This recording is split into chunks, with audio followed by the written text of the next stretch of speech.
Welcome students, আমার একটা ছোট ভিডিওর মাধ্যমে আজকে আমরা শিখে নেব পাস্ট পারফেক্ট কন্টিনিউয়াস টেন্স, মানে পুরা ঘটিত ঘটমান অতীতকাল। পাস্ট পারফেক্ট কন্টিনিউয়াস টেন্স তাহলে কিভাবে বুঝবো? এটা অতীতকালে কোনো কাজ শুরু হবে, কিন্তু অতীতকালেই সেটা শেষ হবে, সেটা কিন্তু এখনো চলছে না। তোমরা যারা আগের প্রেজেন্ট পারফেক্ট কন্টিনিউয়াস টেন্স শিখেছো, সেখানে তোমরা দেখেছো যে সেটাও অতীতকালে শুরু হতো, কিন্তু সে কাজটা বর্তমানকালে চলতো।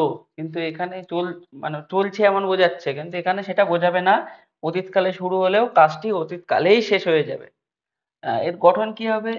সাবজেক্ট প্রেজেন্ট পারফেক্ট কন্টিনিউয়াস টেন্সে হ্যাজ বা হ্যাভ হতো, এখানে শুধুমাত্র হ্যাড হবে। সাবজেক্ট হ্যাড, বিন, ভার্বের প্রেজেন্ট ফর্ম, আইএনজি, অবজেক্ট আর ফর বা সিন্স আর টাইম তো থাকেই যে কোনো পারফেক্ট কন্টিনিউয়াস টেন্সে। আমরা একটা উদাহরণ করলাম যে ব্রিটিশরা 200 বছর ধরে ভারত শাসন করছিল। একটা বাক্য, 200 বছর ধরে সময়ের উল্লেখ আছে, আর ভারত শাসন করছিল মানে এখন করছে না, একটা টাইম ওরা করেছিল বা এরকম। তাহলে এর উদাহরণ কেমন হবে? তাহলে দ্য ব্রিটিশ হ্যাড বিন, এখানে শুধু বিন, ভার্বের আইএনজি, রুল, ভার্বের সঙ্গে আইএনজি, রুলিং ওভার, অবজেক্টকে কাকে শাসন করছিল? ইন্ডিয়াকে। এই যে ইন্ডিয়া, এবার 200 বছর ধরে, ফর 200 ইয়ার্স, সরি এখানে একটা ভুল আছে, ফর 200 ইয়ার্স। এখানে একটা জিনিস তোমাদের আগে শিখেছিলাম, ফর বা সিন্স কোথায় বসে, আশা করি তোমরা জানো।